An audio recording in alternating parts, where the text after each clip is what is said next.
Welcome to Witchy Shit by Design, the podcast where we call out old patterns, dismantle the conditioning of a patriarchal society, and reclaim the power that was never meant to be given away. I'm your host, Michaela Stone, behavior analyst, human design strategist, lifelong nomad, and professional life untangler. Here, the conversation is spicy, guided by a no bullshit, wise woman perspective that says what needs to be said. This podcast is for those who are done living under invisible rules that keep them running in ever smaller circles, and who are ready to design a life that actually feels like their own. Through solo episodes and conversations with guests who are magical by practice, magical by nature, or a powerful blend of both, we explore the many pathways to personal sovereignty. If you're ready for truth, transformation, and a little witchy wisdom along the way, you're exactly where you're meant to be. Let's dive into the witchy shit by design. Welcome to Witchy Shit by Design, your fun podcast with the mostest and the best guests ever. And today I have Kathryn Thompson with me, and we're going to look at all kinds of things. Could be astrology, I'm kind of hoping so, and a little bit of what you can find when you do the quiz on her website. I bring that up because I did that just today, actually. And full disclosure, I came out as a solar flare, which I think is like, okay, burning brightly. I see lots of sunshine and bright things happening, big energy. But Kathryn, tell me about it, and welcome to the podcast. Yes, well, thank you for having me. I'm really excited to be here and to talk all things astrology, human design, gene keys, the quiz, and the archetypes within the quiz, and really kind of, I guess, what the quiz is. Really, the quiz is to help you find your elevated edge, and what that means is what is your unique way of showing up in the world and expressing and being received, and so whether you're using astrology or human design or gene keys or taking the quiz and receiving one of the archetypes, that's really what it is to help you, be authentic and show up as authentic as possible in the work that you're doing. So it's so interesting that you're a solar flare because of that big, bright, sunny energy. You're also a manifesting generator, right? Yeah. Yeah. So again, that as many gens, we are those like that big, expansive, often very magnetic energy, or generator types can be kind of quite magnetic. And so, what did you find most interesting about the solar flare? Have you had a chance to go through? Because it's pretty in depth. Yeah, I haven't gone through in depth. I did the initial sort of, hey, look at you, you bright ray of sunshine, you. Yeah. But what I did pay more attention to, I had a little more time with, I guess, was the actual questions. They're Hmm. not your usual questions, and the options are not what I would have come across before, not what I have come across before. So I enjoyed doing the quiz, and I never quite knew what was coming next, which was fun. Yeah. And I'm looking at that. Oh, I don't know. Am I this or am I that? There's a couple of times where could have gone either way. Yeah. And but I really loved how that quiz went. It was unexpected, I think is a good way to put it. I love it. I love it because when I created it from that place of like what curiosity, right? Like I want people to kind of there be this like thing of surprise or wonder or aha or curiosity is very much my archetype is that I'm an interstellar innovator is my archetype within the quiz, and so I'm very much here to sort of innovate but also like play in that realm of like awe and wonder and surprise and curiosity. And I wanted to make the quiz not your standard questions that I think that your intellectual brain could talk yourself like I'm this or I'm that, but do it in a way that like there is that maybe sacral pull or there is that like instinct if you're splenic projector, right? Like there's this like, ooh, that's me, in a more energetic way when you're making the decision rather than like thinking, well, am I a people pleaser? Am I not a people pleaser? Everybody has a different perspective of people pleasing. And so it's like I used, some pop culture, that sort of thing. So, yeah. Yeah, I think typical quizzes tend to expect you to know, right? Yes. They do you know if you're a people pleaser? Do you know if you have, this problem or that strength? And we don't always know. No. So it's a bit like when somebody comes to you with a problem, and we mentioned this on your podcast. If someone comes to you with a problem, it's usually not the problem. Yeah. It's either the symptom of the problem they have, or it's what they think the solution is to the problem they have. And so you have to kind of work through that surface layer so that you can actually get to what do you really want? What are you really coming for? And your quiz kind of did that. It circumvented the need to know, oh, I've figured out what my solution is, kind of thinking. You can't do that with the kind of questions you ask. And I think that's so much fun. You just got to go with the questions. Totally. And I enjoyed that. That was really cool. Love it. Yeah, because it's interesting when I created it, that was my thing was like when I would take like the Myers-Briggs, for example, sometimes I'd get this archetype and then I'd do it again and I'd get this. And it was like based on almost like my mood or something that had Same. happened. And so I was like, I don't want a quiz that like you can basically talk yourself out of, or a quiz where depending on the mood or the day or the experience that you might have that your answers would change, because of what you just said, right? It's like we often don't know, or we might be looking at it from a different context or through a different lens because of something that we just experienced. So, and as a Scorpio rising, I like to get below the surface. So I'm like, what's really below the surface here? And how can we structure it in a fun and playful way, but also in a way that almost has the body saying yes to something versus the head trying to talk yourself in and out of it? Yeah. I love that. The body versus the head. Absolutely. I've done Enneagram, I don't know, a few times now. Yeah. I've never got the same answer twice. And I, I cannot rely on Enneagram for anything. And I know people who swear by it, and I'm mystified by that because how do you get the same answers? I can't even remember what I said last time, but I get different numbers each time. Like it bugs me because I'm like, well, yes to that and that. yeah. And that's often my style, right? Is somebody will say, is it this or that? And my answer is yeah, Yeah. both. Or, well, why does it have to be one or the other?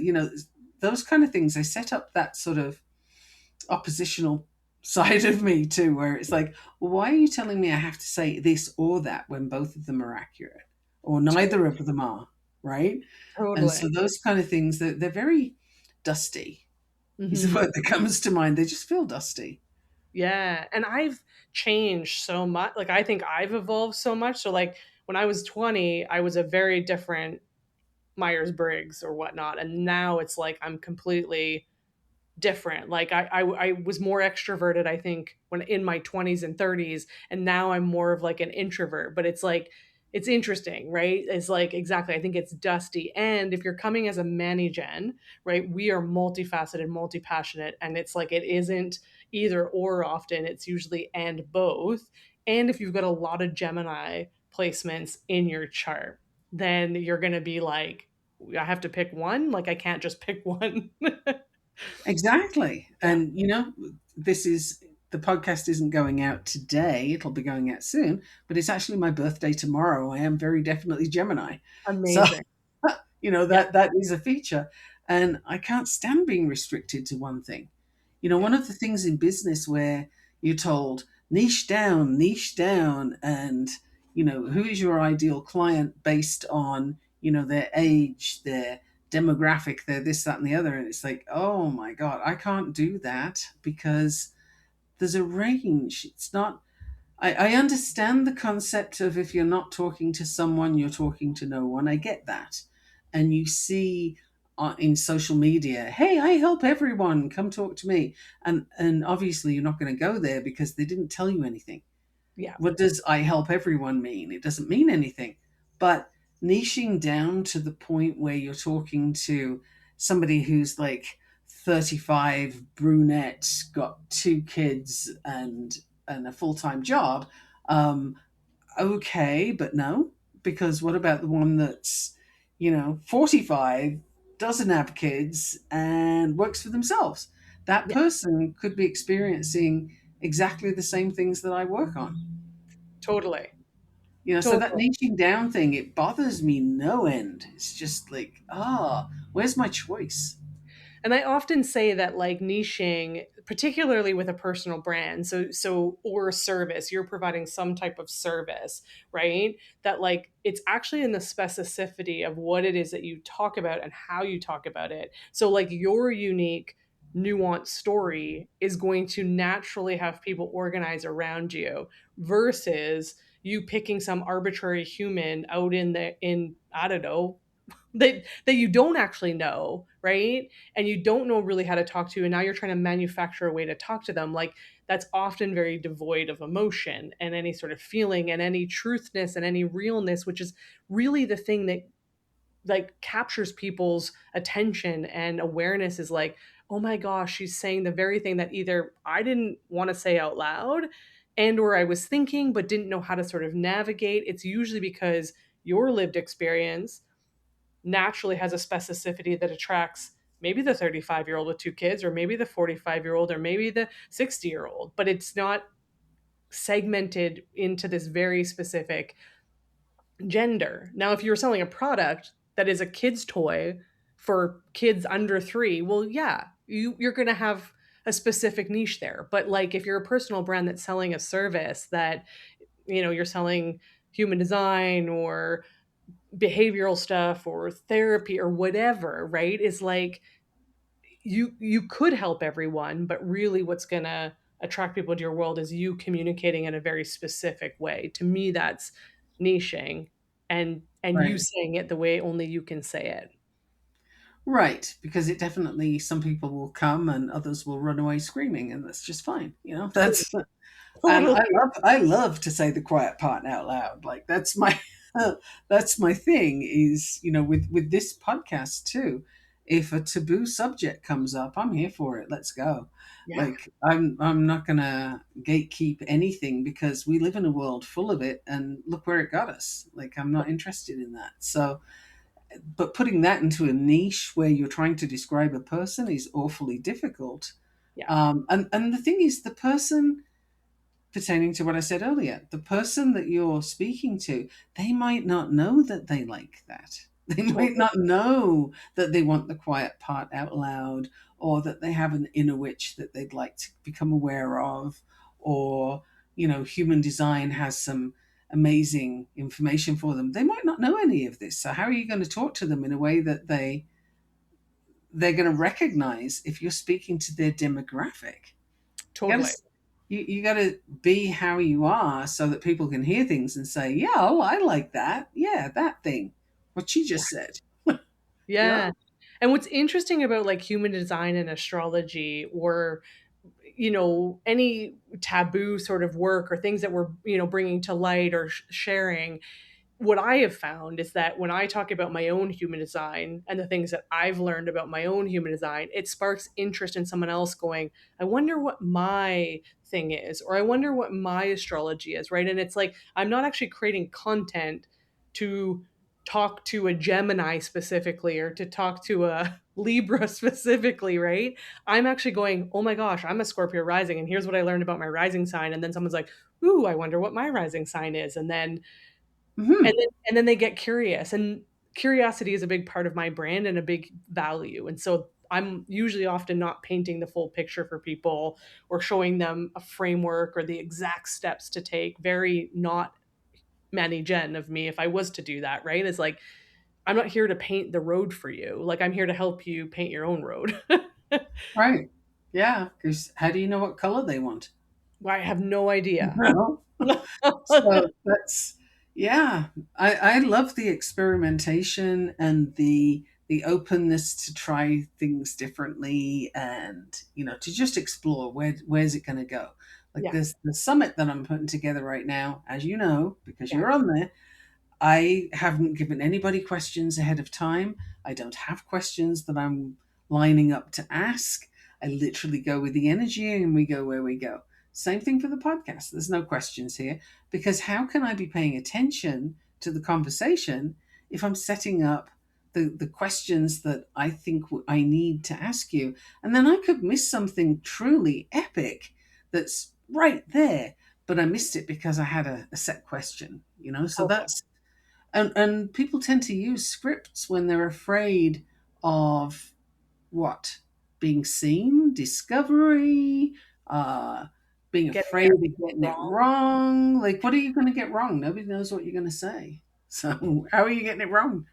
Yeah, it's that self I think it's a self-judgment, or at least the people that come into my world often have a lot of Virgo energy in them as well. So Virgos can be a lot very critical and often seeking perfection. And so when things aren't perfect, if they feel like they're not perfectly putting themselves out there, then there's that sort of like inner judgment, and then they think other people are judging them for it. But at the end of the day, like none of us are perfect, and we know that, but it's that fear of getting it wrong. Or I've heard a lot like fear of like not being taken seriously, not Mm. coming off as professional. And when I ask about professionalism and when I ask about what does being taken serious look like, it often is what is being constructed in society, right? Of what that label even is. Right. And so I suppose if you buy into that label, that type of label having validity, if you believe it has validity, then you're kind of in a stuck place because you're trying to get to this ivory tower that doesn't really exist, and yeah, like I like to break all that down and just say, Yeah. yeah, no, I don't actually care about any of that because look at it. Would you just look at it? Is it working? Is it good? Is it beneficial for anybody? Why the hell would I want to get in there and do that? Like, just look at the state of things. If you look at corporate, for example, Yeah. it's absolute greed. They will step over your body if you die and get the next person up. Like, it is devoid of any kind of humanity in the corporate realm, right? Anything that has to do with moving significant amounts of money tends to be, sod the human, give me the money. And this is not what I'm here for. So why would I care what they think? Yeah. And it's also interesting, and I've done, and I mean, I haven't done research on this, but I'm sure there's probably research on it. But like, if you actually look at what a woman considers to be professionalism, like what that actually is, right? How is it the way that we talk? What is it? How do we look, right? If you actually compare women to like how a man can like go into an office or be a personal brand, like a lot of male personal brands that I follow, like or have been in their world, is like they've got messy hair, they might have an unshaven face. I mean, like Alex Hermosi wears like a nose strip on his face all the time. And then we women are so concerned about like I have to have my hair perfectly done, I've got to have makeup, like I can't have anything out of place. I can't tell you how many times I've gotten on calls with women. It just breaks my heart. And they're like, "Oh my gosh, sorry, my hair is such a mess and I just don't look put together." And I'm like, "It's fine." Uh-huh. It's fine, but it's just the way it is in culture, and I think we carry that out of corporate into the personal brand space or business space, and for whatever reason continue to sort of wear that mask or that suit. And I get it, right? We're scared of the judgment. But really, if you think about it, especially if you're into personal brand that's working with others, you're doing the coaching thing, how are you going to do that if you're apologizing for your existence? Like, Right? the whole, excuse my hair, it's a mess. Girl, my hair always looks like this. This is what it does. Yeah. It has been unruly since the day I was born with it. Like, it does its own thing. I make no apologies for the hair on my head. It's a crazy thing to do. I don't wear makeup. Why? I'm not making a statement. I just don't care to wear makeup. I'm not bothered by it.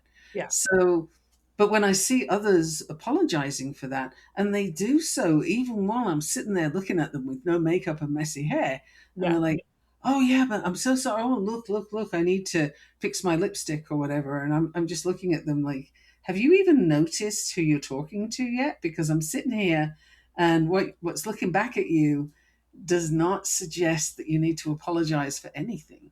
That's that's a often a place to start work, right? If you're actually going to have a working relationship with that person, is okay. Can we just examine where these apologies are coming from and dismantle them before they annoy the hell out of me? Yeah. Because somebody apologizing for taking up space is, oh my gosh, they're so far removed from themselves that it's painful to watch. Yeah. Yeah. Really is. And how can you coach somebody from there? Like, what do you think someone is looking at when you're fussing with your hair and twitching with things and saying, "I'm sorry for," whatever the thing is. Like, that doesn't instill confidence. That doesn't tell that person you have the answer to their issue. And it's where our attention goes, right? It's again, it's also measuring what like our value is in. And again, there's nothing wrong with wearing makeup. I have a little bit of mascara on, but like I literally don't. I put Oh, yeah, no.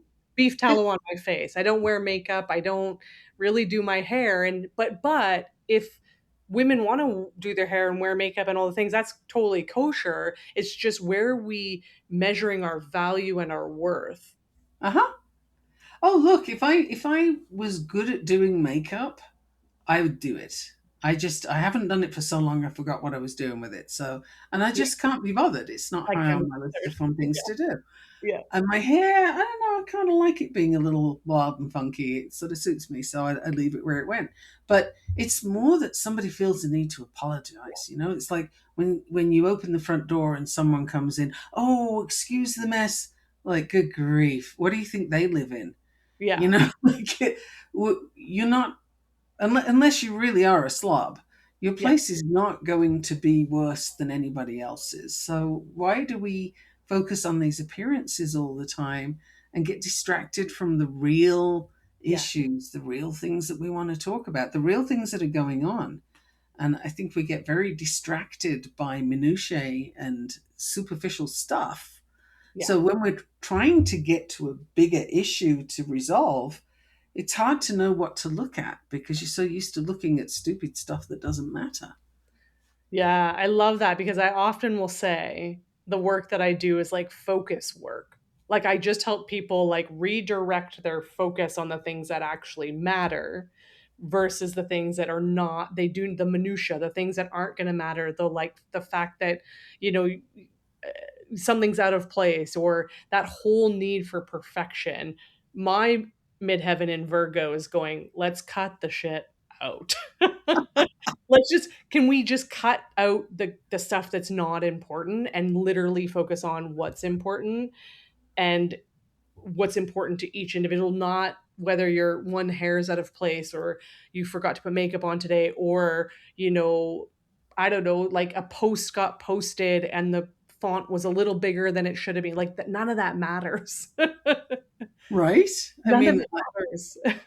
I will often fix spelling errors that, I didn't see, but I won't always. Yeah. Sometimes I'm just like, it's been up for a day, I'll leave it where it went. And I just think a lot of people do get stuck on the minutiae, thinking it's important, Yeah. thinking that how you appear or the first impression, we're always told you've got like 8 seconds for your first impression. Well, I think it's more important that that first impression is a real one, Yeah. right? Like, Yeah.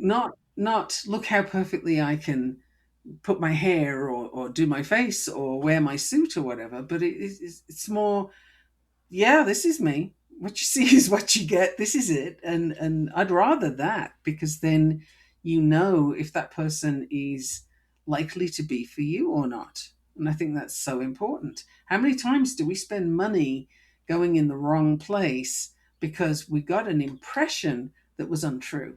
Mhm. You get hoodwinked, basically. Or that bro marketing thing where you get kind of railroaded into doing something and then you're there wondering, what the hell did I just do? What did I sign up for? Yeah. That's not me. Yeah, and I think again when we think about that like whole 8 seconds for impression piece, it's like, "Oh, think of the pressure that we're putting on ourselves to make that decision, but then also the other person that they've got to get it right in those 8 seconds. And then if for whatever reason, like Geminis are walking contradictions, right? They're like, Oh yeah. and Yep. Libras, like I'm a Libra sun. It's like I can hold both perspectives, and I'm constantly going like this thing and this thing and this thing. And so it's like we're walking contradictions, but I also think that that's why so many of us are like can be frozen in our nervous system because we're like, well, I just said this, and now if I say this, like what are people going to think? Or if I show up this way and now I show up this way, like I'm going to be judged for it. And it's like, well, no, that's what being multifaceted is. But also, it goes back to that conditioning of like the first impression, you've got to get it right, or like you're going to miss out somehow. And it's like, we're changing our minds all the time. Of course. And as somebody who is definitely a walking contradiction, unapologetically Yeah. so, one of the things that I think is missed with a lot of this marketing stuff of, hey, you've got 8 seconds to make an impression, you're forgetting that the person you're making the impression on is also a walking contradiction. Yeah. And so whatever aspect of them is engaging with that 8 seconds of you is likely to be different at any given moment from the other aspects of them. So you can't realistically do anything about that, right? There's so many variables. There's so many, if I'm having a bad day, I might have this perspective. If I'm having a good day, or if I'm hungry. I just ate the best meal ever. I watched something that annoyed the hell out of me. I did something else that was amazing. Like all of those aspects of me, just from something that external that happened, it's going to affect how I look at someone. My patience level. Yeah. What else am I looking for? Am I scrolling through because I'm seeking something in particular, or am I just like absent-mindedly looking? All of these things will affect how that person engages is what they see of you. So there's no point in sweating the stuff over how I look in my reel, or did I dance across the screen properly? Like seriously, you cannot manage that stuff. No. No. And it's interesting because I think one of the big things that people, when they come to me, well, they're coming to me for marketing and messaging and positioning and all of those, like how to talk about what I do because I sell the invisible and it's hard to articulate. What often happens in the work that we do is that through our astrology and human design, there's these two or three or multiple things like internal battles. Like I'm analytical and spiritual. I'm deep and I'm also like, very balanced. And like there's these, I'm compassionate, but also very direct. And like, how do I marry all the parts of my chart together or parts of who I am together? And that's where most people are stuck, is that because we've been taught to be compartmentalized. Like, Yeah. I am this. I am a marketer. I am a corporate employee. I am whatever it is. And we live within that label. And then it's like, but the label, the way it's defined, I'm also all these other things. So how do I bring all of that in? And that's, I think, part of this conversation is like, and that goes with niching, right? It's like, well, then we're being told we have to niche. And it's like, but I also want to talk about all these other topics and how do I do that? I honestly think niching in the way we've described it, where you have Yeah, your ideal client that you're aiming at, I think it's very male. It's very masculine. totally. Men tend to be linear. And okay, every neurodivergent listening to this just screamed, Yeah. but men typically, their energy tends to be very linear. They'll go from A to B to C, and they follow the logical processes and so on. And typically, they will have a niche. They will have the one thing because that's how they operate. But women don't work that way, and we can't work that way, and it makes us less capable when we try and squish ourselves into those stupid ass boxes that fit the men, but they don't fit us. We are not a box. We're this wonderful, glorious, moving bunch of whatever cogs and wheels we got going on. But we are not a linear group of people. Women have much more going on, and those linear processes of deciding who your niche is. Where's the emotion in that? Where's the intelligence on other levels that's not strictly logical? Where's the inner knowing? Yeah. None of that's allowed a space. Well, you can't work with that. Who is that? Yeah. Why would I want to talk to that person? They don't represent me as a woman, let alone anything else. Yeah, because it's like we want the proof. We want the guarantee. We want the certain, right? There's also that component of it, the A to B. I'm going to take you from A to B and we're going to get X result, or we're going to get whatever it is. And we know, I mean, if you're a manifesting generator, one, we are the nonlinear type, right? Trying to live in a linear world, which is why I often say to my clients, like, I'm not painting your brick road, or I'm not laying your brick road. Like, you've got to lay your own brick road. I'm not laying it for you. And don't copy my brick road, because I actually don't even know where I'm going half the time. I'm just taking the next step, intuitive step for me, but I don't have a 5-year plan. I don't have a 10-year plan. I don't even have a 30-day plan. And I've created epic success in my life and in my business. And so, like, this whole idea that we need these like very rigid plans in order to be successful is bogus. Anytime I've tried to do that, I'm way less successful. Yeah, because you're not a man. Yeah. You don't have that way of operating. And Yeah. it's fine that men do it that way. Great. That's absolutely awesome. The problem is when women try and do it that way because we're told that's the way to do it. Yeah. And it isn't. So anywhere where women are trying to be men, and they're trying to do things the masculine way, Yeah. it's not going to work. Like if you're the CEO of a company, freaking go for it and have messy hair. Like just Yeah. be you. Make the decisions your way, not the way the men around you think it should be done, because you are not male. You can't do it that way. Your genius doesn't lie there. And Yeah. that's something I wish women understood. Being emotional is not a curse. It's not a problem to have access to what makes you human. Right? Like we tend to think, oh, you're overly emotional. What the hell does that mean?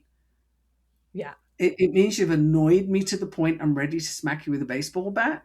Okay, but I don't know that that means I'm overly emotional. It Yeah. means that, you're being a jerk. But we tend to take on these strictures. You're too much, you're too loud, you're too this, you're too direct. I've had people literally say to me, could you soften the way you speak?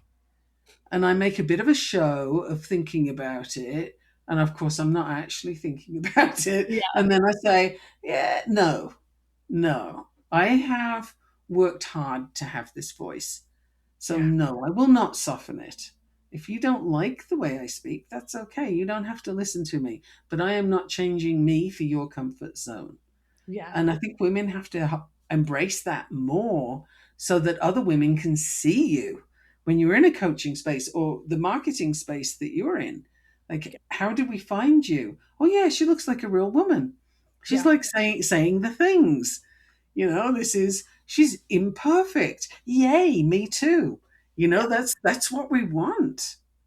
I would no more work with someone who looked like they had everything perfectly together than sprout wings and fly, because it would scare the hell out of me. It's like when you walk into someone's house and everything's perfect and there's no dust anywhere and everything's in its place. I am filled with an urge to leave as soon as possible because that house has no soul. Nobody lives in it. And I can't abide places that are that pristine. They feel really uncomfortable to me. Yeah. It's interesting because in between, I had just graduated university and I moved to Calgary, Alberta, Canada, and I got a job, and I was looking for an apartment, and things were so expensive there. And a friend of mine had a colleague that was looking for a roommate. So I signed a contract, sight unseen, whatever. And at the time, my boyfriend at the time wasn't going to live with me. He lived in BC, and we went there and we walked in and she wasn't home. And within 5 minutes, he goes, do you know who this person is? And I was like, no, but like a good friend of mine said it's a colleague. And I'm not kidding you. Like each pot and pan had like almost like a softener in between so they didn't scratch. The music was organized in alphabetical. Okay, I'm gone. Posters were literally like placed perfectly on the like whatever, and he went around like moving things around, and I'm like, she's gonna go crazy. And Uh-huh. the first thing she said to me was, you need to alternate how you walk up and down the stairs so that you don't wear the carpet in the same pattern. And I'm like, did I move in with like a sociopath? What is happening here? I wasn't allowed to use the bathroom on like the bathroom in between our rooms because it was hers and she didn't want me using it. I had to go down 2 flights of stairs to the one in the basement. And she left sticky notes all over the house telling me, like, make sure you turn this light off, da da da da da. Long story short is I did not last very long in that house. And when I moved out, she said to me that she learned a lot from me because I wasn't going to put up with this like insane way of living. Like, talk about perfection. Like, Whoa. and then she had all these back problems and all this health. Of course you do. like, Well, if you're that anally retentive, it's got to go somewhere. like it was crazy. Seriously. I have Wow. never in my life, and talk about perfection, right? So, like you said, is like, I mean, she had health issues as a result of this. She was very, yeah, she had major health issues. And of course, because you can't Yeah. walk through life thinking that everything's going to be perfect, go perfectly your way. Like it just is not. And wanting others to do it your way, your Yes. perfect way. Like, Yes. what an utter nightmare. I mean, you only got two comments in and I was already out the door. Like, Right. that's absolute nightmare. So please give me the mess any day. I, Yeah. for me, if it's a mess, it's fine. Dirt is, well, I have 6 dogs and 5 cats. So we have a certain level of dust in this house that is never going away. And that's the thing. Yeah. But, apart from that, clean is good as much as possible, in the important areas like food. But your standards change if you have kids and if you have pets. Your standards change. That woman clearly Yeah. has never had anything more robust than a goldfish if she had one of those. No. But wow, what a way to go through life. Like she's not experiencing life from that place. She's in a body on this planet, but she's not actually experiencing anything because nothing can get close No. without And having a that was, sticky note slapped on the forehead anyway. yeah. And I think that's a really great thing is like nothing can get close. Like I literally I was like walking on eggshells until I could find another place to sort of live. And it's like you said, nothing could get close. Like I lived with her for 5 months or 6 months, and I didn't really know her. Like I truly did not know her. And also we were like I say ships passing. Like the minute I saw the car pull up, I'd go into my room because I'm like I just don't, I couldn't get close, but I also was like on eggshells of what was going to happen. And this is just tie this back to business. If you're personifying and walking around on this perfect and everything can, like everything has to be in place, and if it's not, one, you're going to have a really hard time having a team because Hmm. who's going to work for you, but b, think of that magnet, like how magnetic someone is when they're full of self versus when they're like literally wearing all these masks. You're not magnetic, and so how do you no one can get close to you, so clients can't get close to you, your team can't get close to you, like, and everything's based on relationships. Business is all about relationships, Well, that's humans, right? We're right? social beings. Everything has to be how you relate to a thing, to a person, to your environment. Like it's all relational and it's all relationship. Yeah. And, as you were talking, I was just thinking, if anyone did try and get close to her, I fear for the kind of person she would attract. Yeah. Like, I'm a little concerned. What would she be attracting? It can't be anything good. Yeah. That person would have to have some major issues themselves. Like, I was just sitting here thinking, that is scary on a number of levels. And if you take that kind of approach out into the world, what a nightmare to work for you. Yeah. Again, I'd be out in a week, tops. Yeah, and I'd be telling her why on the way out the door. You know, just oh my god! But what a life that she's not living. yeah, You know, I think that's the tragedy. Is she's not, she's afraid. She's so afraid that something might not be perfect that she's avoiding life. She's totally. just she's getting through a day every day, and it's the same day. Yeah, Wow. To me, that's terrifying. To me, that's like the scariest thing you could throw at me. Just totally. whoa. That gives me shivers in a bad way. Like, Yeah. Well, in the think of relationships, like you said, like that's really the human experience is how we relate to one another and how we relate to things and places and experiences and all the things. And like, how can you go through life just not being able to fully experience or navigate just the uncertainty of life? Like, stuff's gonna yeah, go sideways. it kind of has to. Otherwise, it's extremely boring, honestly. Yeah. You know, I was talking with someone just before we started recording, and I had described to her, you know, my metaphor of using the river. I know it's used an awful lot, but I happen to like this one, so I go with it.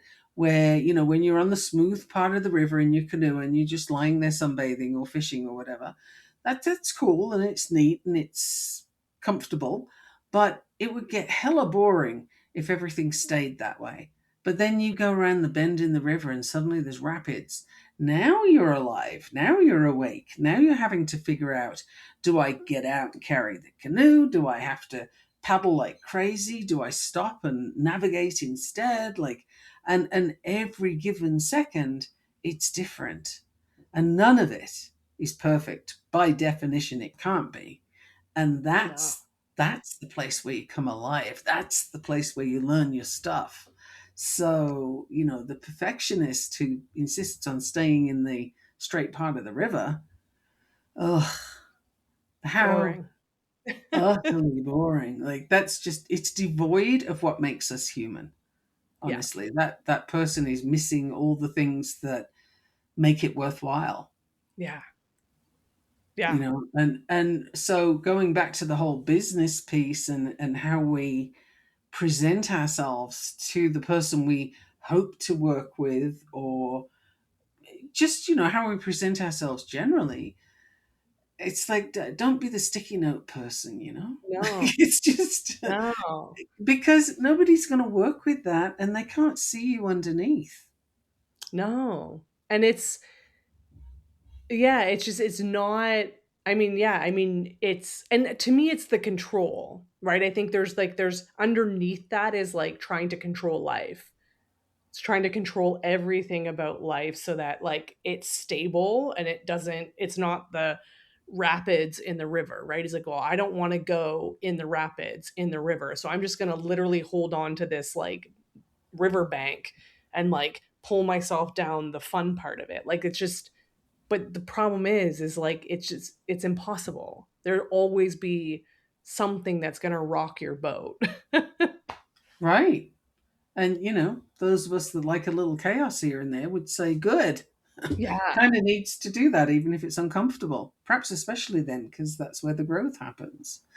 Yeah. So yeah, it's so interesting though that you managed to last like 5 or 6 months there. I can't imagine days I would have lasted possibly, but That's woo, a wonderful open spleen that has a hard time letting go of things, like holds on to things longer than she should. I'm way better at it now.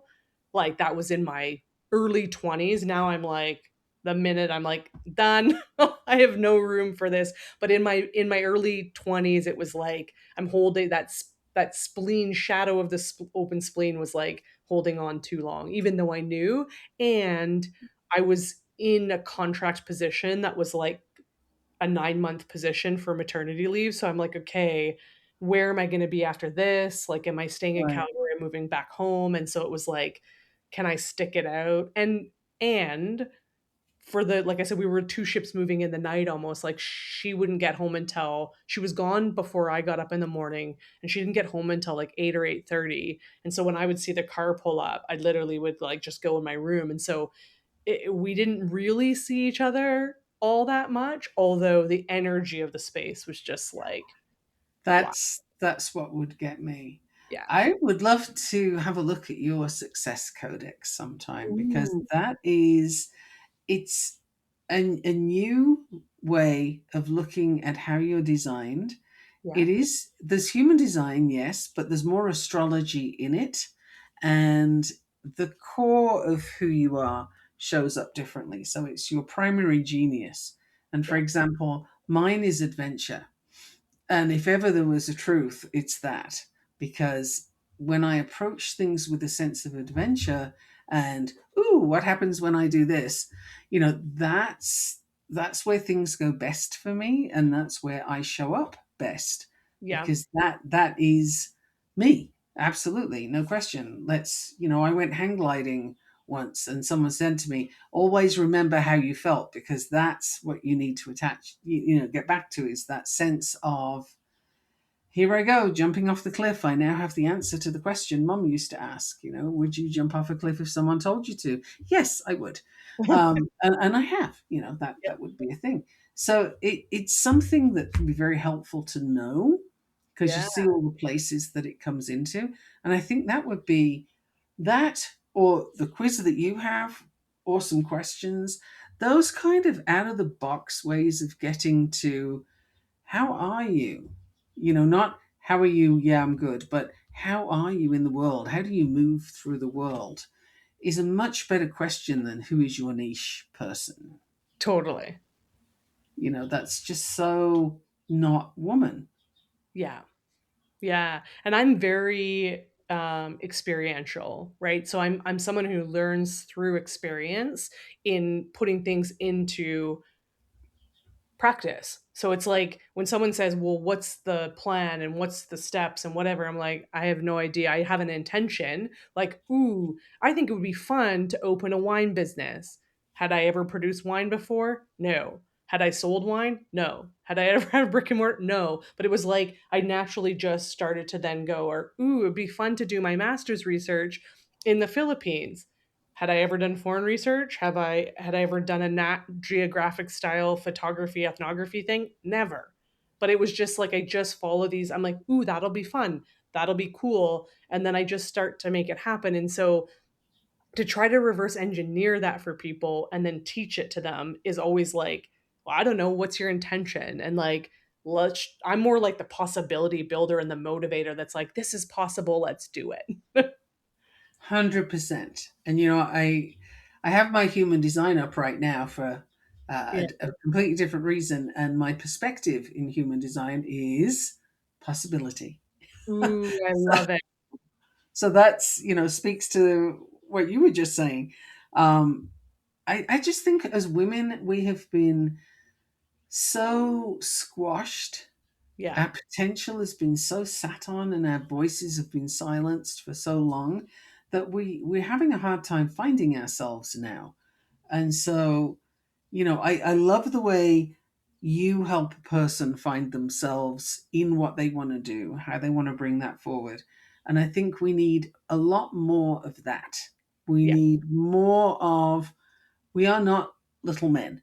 We are not men with boobs. We are different altogether. And we have a different way of doing things that is glorious when we can actually step into it and do it. Which is more rhythmic usually. There's a more Yeah. rhythm to it. Like I know for me, I have the 60 to 3 channel in human design, which is my Same. sacral pulse. Yeah, which is inconsistent and non-predictable. You sit in a level of melancholy, and then when you allow the melancholy to be in the melancholy without trying to fix it, without trying to change it, that's where the creative like push and drive comes from. But in a traditional masculine linear world, like that doesn't fit a 9 to 5, that doesn't fit a traditional maybe even group coaching program. Like I have found with that with my programs, I'm like, well, if it's a 6 month or 12 month, Like, I might have the pulse for it now. I might not have the pulse for it in 6 months or 12 months, right? And so the key for me, and probably is to probably remove yourself from the environments that, like, we are no longer lit up by, but then Hmm. we get scattered, right? Oh, what's she up to now? Or why is she changing direction again? Or like, can't she just be happy? Can't she just be content? Like, those are all things that us Manny Gens definitely get labeled with. But Managen and female. And I mean, that's the epitome of, could you just be less than you are, please? You're yeah, very uncomfortable. yeah, Could you just, take up you're a bit less space? unpredictable, and I can't handle the unpredictability. Right. Absolutely. And, I think unpredictability is kind of my superpower. So, Yeah, yeah, there's that. But, there's a big thing that happens when you hit menopause, that an awful lot of the care and concern hormones seem to disappear. And the yeah, ones that are left really don't give a crap about all that nonsense. And yeah, it's so freeing. It's so nice. So I really wish that for every woman, is yeah. like, get to menopause and have a blast, because it's so freeing. It's Yeah. lovely to do. And to your point about, here I've got this long coaching thing, and that's great, and I don't want to do it anymore. And I have literally just changed from the long-term coaching model to VIP days, where it's a half day on a Monday, a half day on a Friday, and we are going to get it all done in that time frame. Love it. The transformation is going to happen because it doesn't have to take a long time. Yeah. And I no longer have the bandwidth for it to take a long time. Like, you have to hurry up, because I have things to do. I got a summit to do. I got a podcast to record. I got stuff going on. And I'm not here for the long drawn out coaching anymore. And that's just, that's the space I'm at. So you just described it perfectly. Yeah. And people are like, "Wait, I thought you did coaching." Well, I did. And now I'm doing this. Transformations in a week. Yeah. 2 half days VIP days. You can totally do it. One-on-one full attention. Like, what's not to love? Yeah. It lights me up, so it'll light up the right people, right? Totally. And it's going to light up the people that want to move like that, right? Those that want maybe a more longer form relationship, they're going to gravitate to that, right? Again, like, no right Right. or wrong in how you offer it, but it's understanding how you're wired and what excites you to offer.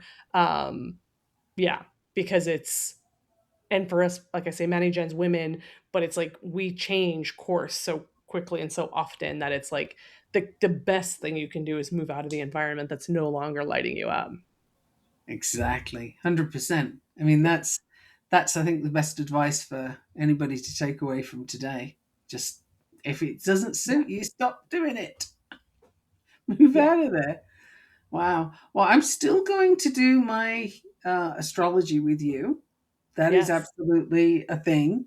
And I did the solar flare, the quiz, and got my solar flare response that I'm going Yeah. to very carefully read through. I'm Yeah. excited for that.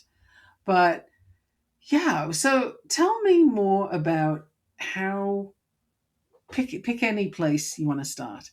Yeah. How would working with you look? And again, you could pick any place, because I'm sure there's a lot of different looks. Yeah. So the way in which I usually start working with people is in very sort of like bite-size intensives. And a lot of people come to me because they're trying to articulate and put into words what they do and who they are sort of in the world, in the work that they do, often selling the invisible. So they're selling a deeply transformational process that doesn't fit some sort of grandiose promise, like how to lose 50 pounds in 30 days or how to make 10K in 5 days or whatever. Like, that just doesn't fit that. There's much more depth and sort of richness to the work they do. And so most people start with me, unless you're already an existing client that has been in one of my coaching programs.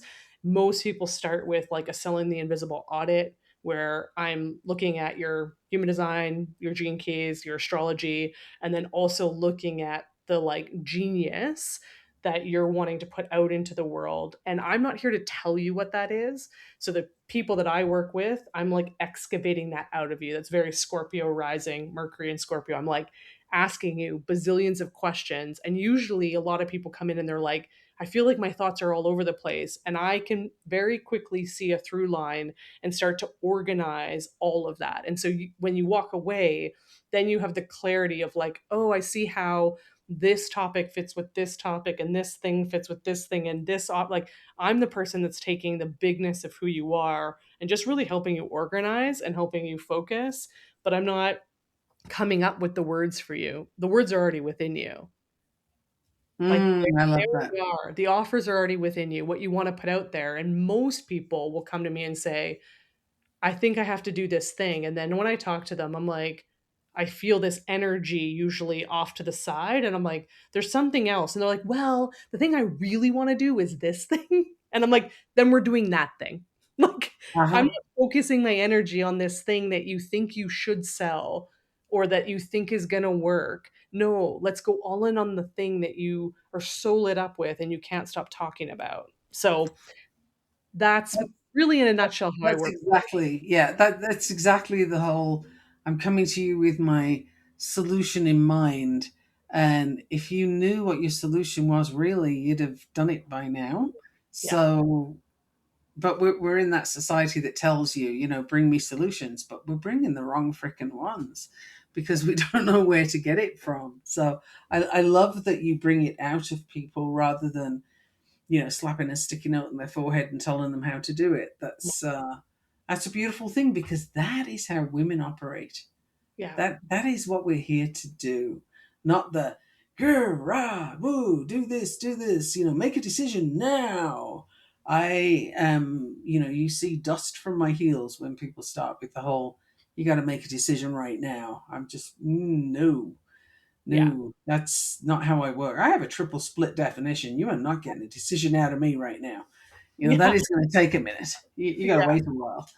The Um, yeah, and it's interesting because a lot of people say, "Well, what's like the outcome or what's the guarantee or like what's the promise?" And I'm always like every client that comes to me is so vastly different and also very similar in like where what the real sort of issues are that are coming up, but like I'm not going to tell you you have to DM somebody 50 times or that you've got to build this type of funnel or that you've got to have this, like you got to use SEO. Like I'm not like, yes, I'll help you with tactics, but like to me, we're often very focused on the tactics and it's actually not the tactics that you need help with. It's actually like getting really clear about like who you are, what you stand for, what you're here to do and like really honoring that and like removing all of the other gunk around it that you think you should be doing and how you mhm. should be showing up.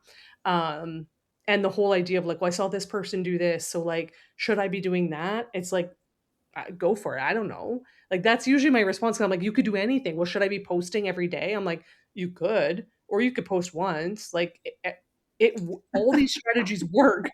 Like I've gone years with posting once a month and still made six figures. So it's like it's again where are we focused? To me, it's minutia. Like, yeah, I don't optimize my IG bio.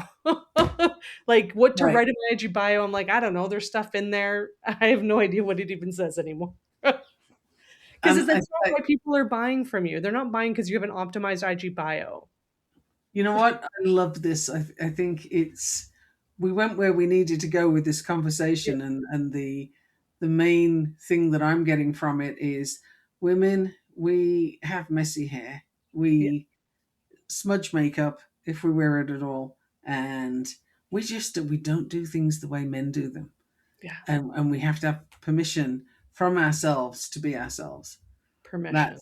That's kind of the key here, and out of the box approaches. Like, please do the out of the box thing. The box is not yours. No. And I heartily recommend taking Kathryn's quiz. That was so much fun to do, and I guarantee you haven't taken one like that before. So that'll be fun. So creatively-owned.com is the Yeah. place to go for that, and have a look at all the other offerings as well. I'm definitely getting my astrology done there because I know there's lots that I want to know from your perspective. And, for the listener, even if you've had your astrology done before, it doesn't mean you've had your astrology done, period. It just means you had a version, and there could be a whole lot more waiting for you. So I genuinely, heartily recommend going and investigating that and seeing what's possible. And if you've enjoyed this episode, please pass it on to a friend. Tell them to listen to the other episodes we have on the podcast too. And while you're at it, we have the Witch's Rage Furious Fuel for Aligned Action Summit that's going to be released in its entirety on June 21st. And I'm going to have a playbook so that everybody is in like a room and you can go for the topics that you're interested in. And you will find Kathryn in there. So super cool. Kathryn, thank you so much for being here. I really appreciate you joining me today. And creativelyowned.com. Get yourselves over there and check it out. Amazing. Thank you for having me. Thank you.